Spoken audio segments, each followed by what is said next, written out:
Welcome students to Hashmiya Shaheen academy. बहुत सारे students बहुत परेशान हैं, एग्जाम्स आगे हैं मई 5 को। इस वजह से सभी को स्ट्रेस है। जिनका सिलेबस 50 to 70 to 100% कंप्लीट हो गया है उनको भी लग रहा है कि शायद पता नहीं कितना पढ़ना है, और जिनका नहीं हुआ है वो बहुत परेशान है कि कैसे कंप्लीट करें। तो for this we are arranging a 30-day strategy जिससे आपकी हम प्रॉब्लम सॉल्व कर सकें। कोशिश कर रहे हैं हम कि कैसे सॉल्व कर सकें, किस तरह की टाइम मैनेजमेंट, शेड्यूल और सिलेबस रख सकें।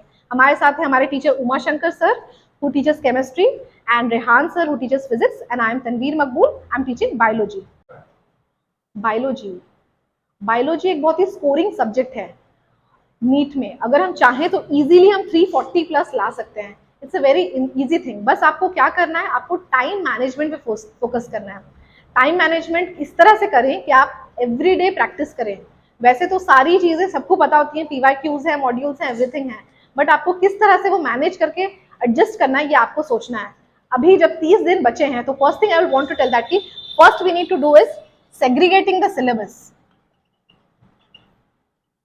हम पहले सेग्रीगेट करेंगे सिलेबस को। उससे हम हर जगह हम ऐसा जानते हैं कि हम एक सिलेबस है जो हम कंप्लीटली पढ़ चुके हैं, तो वो सिलेबस एकदम 100% डन है। तो हम पहले सेग्रीगेट कर लेंगे कौन सा सिलेबस कंप्लीटली पढ़ लिया है, कौन सा पढ़ा है मगर फिर भी हमें लगता है कि नहीं हमें और मेहनत करनी है, और जो बिल्कुल नहीं पढ़ा है। Because so less days are left, तो हमें टारगेट करना है कि एटलीस्ट अप्रैल 20 तक हमें ये एक बार रिवाइज कर लेना है। तो हर डे हमें निकालना है 2 hours to start with the same thing जो हम पढ़ चुके हैं। 2 चैप्टर्स हमें लेने हैं जो हम पढ़ चुके हैं, वो 2 चैप्टर्स हमें पढ़ने हैं प्रॉपरली हर दिन सुबह और कंप्लीट करने हैं।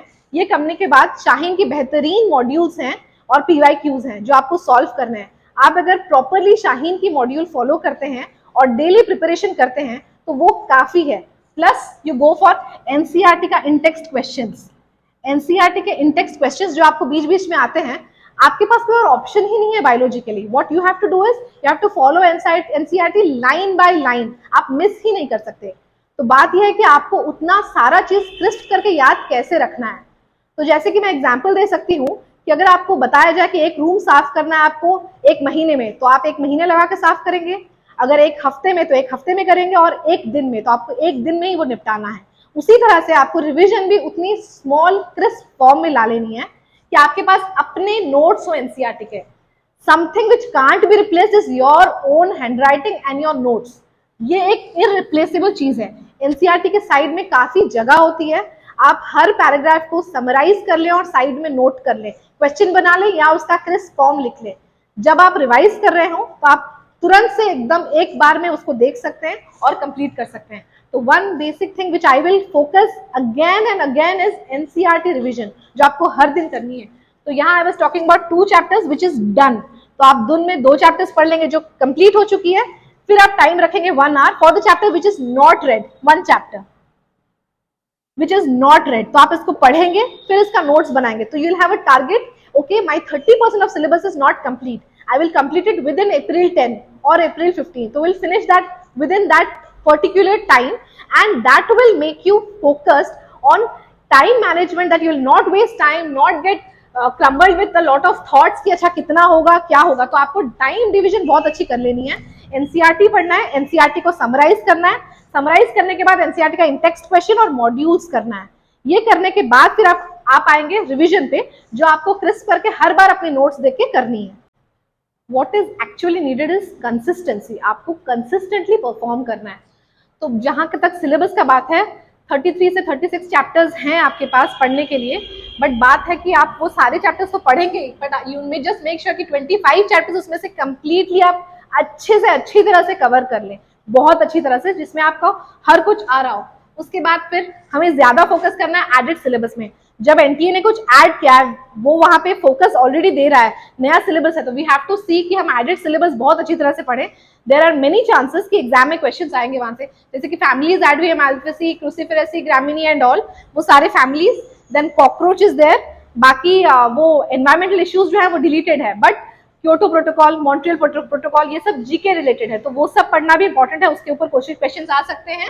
इंपॉर्टेंट जो रहेगा वो mainly genetics, biotechnology, human physiology, इसको तो any how weightage of question का बहुत ज्यादा है, तो इसको अच्छे से अच्छी तरह से कवर कर लेना। आपको कंसिस्टेंट रहना है, 12 से 14 घंटा अभी आपको पढ़ना ही पढ़ना है। एज वी नो कि डिलीटेड बहुत सारे सिलेबस हैं बायोलॉजी के, बट बेसिकली अगर देखा जाए, हम अगर डिलीट करते जाएंगे कहीं ना कहीं उसका कनेक्शन ही है। जैसे कि अगर हम एंजियोस्पर्म डिलीट करते हैं तो आगे जाके सेकेंड ईयर में फ्लावरिंग प्लांट्स पढ़ना है उस पर, है ना। अगर हम टैक्सोनोमिक एड्स डिलीट करेंगे तो उसके बाद उसका कनेक्शन आगे जाके हम बायोडाइवर्सिटी में पढ़ेंगे, है ना। तो इसीलिए बेसिकली बायोडाइवर्सिटी पढ़ेंगे, तो इसलिए बेसिकली हमें ये डिलीट नहीं करना है। मेनली डिलीटेड पोर्शन हमें यही मानना है कि transport in plants, mineral nutrition, digestion and absorption, environmental issues, strategies for enhancement, इतने को ही हम डिलीट करें तो ही वो फायदेमंद रहेगा। बिकॉज बाकी जो भी पोर्शंस डिलीटेड हैं वो कहीं ना कहीं उसके सब टॉपिक्स हमें काम ही आ रहे हैं सिलेबस में। As we are done with the syllabus, अब सिलेबस के बाद आप कैसे पढ़ेंगे वो तो आपको सिलेबस का बता दिया है। अब आप क्या करेंगे, रिवीजन करेंगे, प्रॉपर रिवीजन एनसीईआरटी से। पार्ट टेस्ट यहाँ पे शाहीन में दिए गए हैं, पार्ट टेस्ट करने हैं जिसमें आपको सिलेबस डिवाइड करना है और एक एक करके पोर्शन खत्म कर देना है। और ये पार्ट टेस्ट के बाद आपको एनालाइज करना है। Just do a analysis of the test which is very important. Analysis of the test आप जब करते हैं तो आपको अंदाजा हो जाता है किस पार्ट से आपको क्वेश्चन नहीं आ रहा है, वहां पर वो कितनी प्रैक्टिस की जरूरत है। Practice practice and practice, that is the only solution. उसके बाद आपको डीपीपी करनी है, not that you are studying and ये सब के बीच में आपका टाइम चला जाएगा कि आपको प्रैक्टिस के लिए कम टाइम मिल रहा है। आपको डेली प्रैक्टिस करना ही है डीपीपी। पीवाईक्यूज आपको सॉल्व करने हैं। आपको 5 इयर्स के एनालिसिस से आपको अंदाजा होगा कहां से कितनी क्वेश्चन आ रही है। ओएमआर का प्रैक्टिस, हमें एक बहुत इंपॉर्टेंट चीज याद रखनी है कि हम जितना भी पढ़ ले हमें फाइनली ओएमआर ही मार्क करनी है। तो we need to understand how we need to mark the OMR, the correct way to mark the OMR. Everyone has a different strategy. कोई 30 questions mark करते हैं, then they do it on the OMR, and कोई complete करता है फिर mark करता है. You can have your own strategy, but just that you need to have a complete practice how you are going to mark the OMR within time. And lastly, full length mock test is the most important thing. You have to give at least 30 full length mock tests with timing, with the OMR, so that you understand exam के exact format में जब आप बैठते हैं तो आप कितना perform करते हैं। और इस मॉक की एनालिसिस पे फोकस करें, जहां पे आपकी मिस्टेक हो रही है वहां प्रैक्टिस करें। प्रैक्टिस प्रैक्टिस करते जाएं और बार बार करेक्शन करके रिवीजन करते जाएं। इट्स नॉट दैट कि आप ओनली प्रैक्टिस करें तो थ्योरी ना देखें, revision this has always been important. तो you have to see the theory, go through the revision. आपके एनसीईआरटी बार बार आपको देखनी है, उसको सॉल्व करेगा। प्रैक्टिस के बाद आपको मॉक टेस्ट देना है एंड इंशाल्लाह I think will make the result, we can easily score 340 plus. Chemistry NEET में 180 मार्क्स का आता है, जिसमें 50 क्वेश्चंस रहता है एंड 45 क्वेश्चंस हमें अटेम्प्ट करना पड़ता है। तो जो फर्स्ट 1 से 35 तक जो क्वेश्चन रहता है कंपलसरी क्वेश्चन रहता है, ठीक है। एंड जो उसके बाद जो क्वेश्चन रहता है 35 से 50 तक ऑप्शनल रहता है। इसमें 10 ही क्वेश्चन करना पड़ता है, ठीक है ना। तो जो ऑप्शनल वाला पार्ट है उसको अच्छे से स्ट्रेस देना है। अगर ऑप्शनल में अगर 10 करेक्ट कर लिया हम लोग ने तो मार्क्स इसमें 40 आ जाएगा, ठीक है ना। बाकी जो 35 क्वेश्चन है अगर उसमें से हम लोग 32 या 31 भी करेक्ट करते हैं तो इसमें 124 स्कोर आ जाएगा। तो ओवरऑल 164 है, 160 इजीली आ सकता है केमिस्ट्री में। और अगर स्मार्टली अगर वर्क करोगे तो केमिस्ट्री में 160 पाना सच ज़्यादा डिफिकल्ट है नहीं।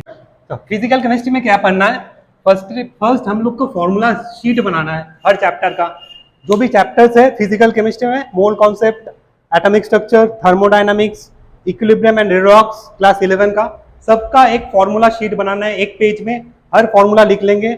एज वेल एज क्लास 12 का जो चैप्टर्स है solutions, electrochemistry and chemical kinetics, सबका एक फॉर्मूला शीट बना लेंगे तो जल्दी जल्दी रिविजन हो जाएंगे एग्जाम से पहले, ठीक है ना। पहले फॉर्मूला शीट बनाने के बाद हम लोग का इंपॉर्टेंट देखना है कॉन्सेप्चुअल क्लैरिटी है कि नहीं।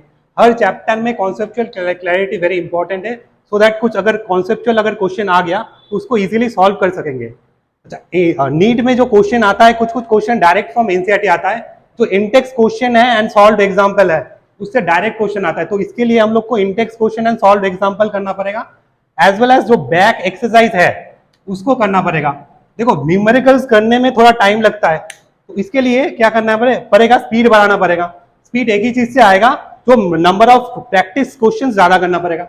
इससे तुम लोग का फिजिकल केमिस्ट्री हो जाएगा। अगर फॉर्मूला शीट बना लियो तो क्वेश्चन करना वेरी इजी हो जाएगा, ठीक है ना। ज्यादा टाइम भी नहीं लगेगा रिविजन करने में, 1-1.5 घंटा में पूरा चैप्टर्स का फॉर्मूला का रिविजन हो जाएगा। फर्स्ट फिजिकल केमिस्ट्री कर लो, उसके बाद हम लोग आ जाएंगे ऑर्गेनिक केमिस्ट्री में। ऑर्गेनिक केमिस्ट्री में दो चीज पे ज्यादा फोकस करना है, एक है एनसीईआरटी एंड अगर क्लास नोट बनाए हो क्लास नोट्स, दोनों को अच्छे से पढ़ना।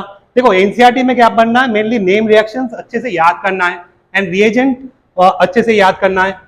देखो ऑर्गेनिक केमिस्ट्री ऑलमोस्ट मैथमेटिक्स की तरह है, जितना ज्यादा प्रैक्टिस करोगे उतना ज्यादा ही आएगा एग्जाम में, ठीक है ना। अच्छा पीवाईक्यू को अच्छे से स्ट्रेस देना, बिकॉज नीट में ऑलमोस्ट 30% क्वेश्चन आता है direct from PYQs, physical chemistry हो या ऑर्गेनिक या इनऑर्गेनिक, सब में पीवाईक्यू अच्छे से करना है।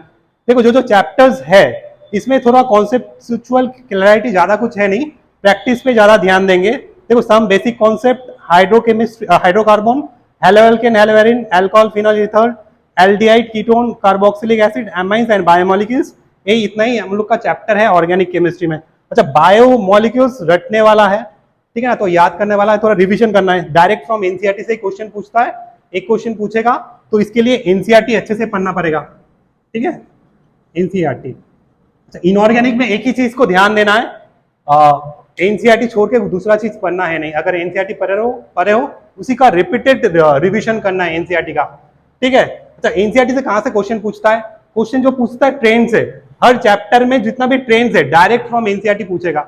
अगर एग्जाम हॉल में एनसीईआरटी नहीं पढ़े हो, डायरेक्ट क्वेश्चन उठाएगा एनसीईआरटी से, तब आएगा नहीं। इसलिए एनसीईआरटी का रिपीटेड रिवीजन लास्ट मोमेंट पे वेरी इंपॉर्टेंट है।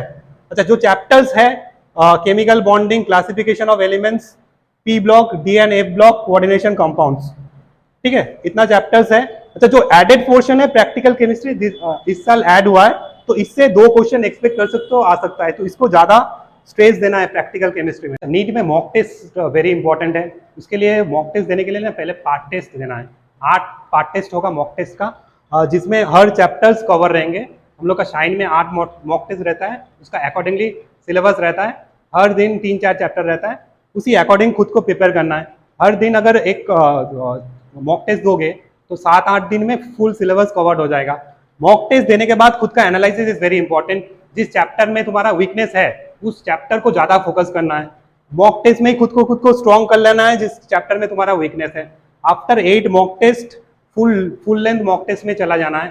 फुल लेंथ मॉक टेस्ट 2-3 देने के बाद देखना तुम्हारा स्कोर कितना आ रहा है। अगर 550 अबव आ रहा है तो तुम्हारा कॉन्सेप्चुअल क्लैरिटी बहुत अच्छा है एंड तुम्हें और प्रैक्टिस चाहिए। तो अगर 550 अबव आ रहा है तो तुम दिन में 2 मॉक टेस्ट दे सकते हो। अगर तुम्हारा स्कोर 550 से कम आ रहा है, 350 से 550 तक आ रहा है, तो तुम्हारा कुछ कॉन्सेप्चुअल क्लैरिटी है नहीं कुछ टॉपिक्स में, तो उसको क्लियर करने के लिए तुम दिन में एक ही मॉक दो एंड उसका एनालिसिस करो एंड जो पार्ट में तुम्हारा वीकनेस है उसको रेक्टिफाई करो और इस प्रोसेस को फॉलो करो तो तुम्हारा मार्क्स बढ़ेगा। एंड केमिस्ट्री बहुत इजी सब्जेक्ट है, तुम अच्छा स्कोर कर सकते हो। 160 अबव बहुत सारा स्टूडेंट्स पाते ही हैं, तो एज सच थोड़ा टाइम दोगे। एंड अभी तो इस साल तो सिलेबस भी रिड्यूस भी हुआ है, तो लास्ट साल जो 15 क्वेश्चंस आए थे, अभी जो सिलेबस रिड्यूस सिलेबस में उसी में कुछ नंबर ऑफ क्वेश्चन बढ़ जाएगा। तो अच्छे से प्रैक्टिस करो, लास्ट फ्यू दिन में अच्छा ही रिजल्ट होगा। Best of luck. हम लोग यहाँ पर फिजिक्स का वेटेज वाइज पहले देख लेते हैं कि एग्जाम में कैसे कैसे क्वेश्चंस पूछता है, वेटेज के अकॉर्डिंग पहले पढ़ेंगे। तो नंबर 1 पे आता है मैकेनिक्स। मैकेनिक्स में एवरेज क्वेश्चंस आता है 16 क्वेश्चंस।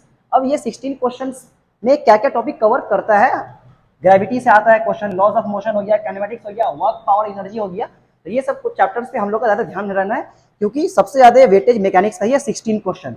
हम लोग का स्कोरिंग पॉइंट यहाँ पर है। फिर सेकंड में आता है इलेक्ट्रिसिटी। इलेक्ट्रिसिटी का वेटेज है 10 क्वेश्चन।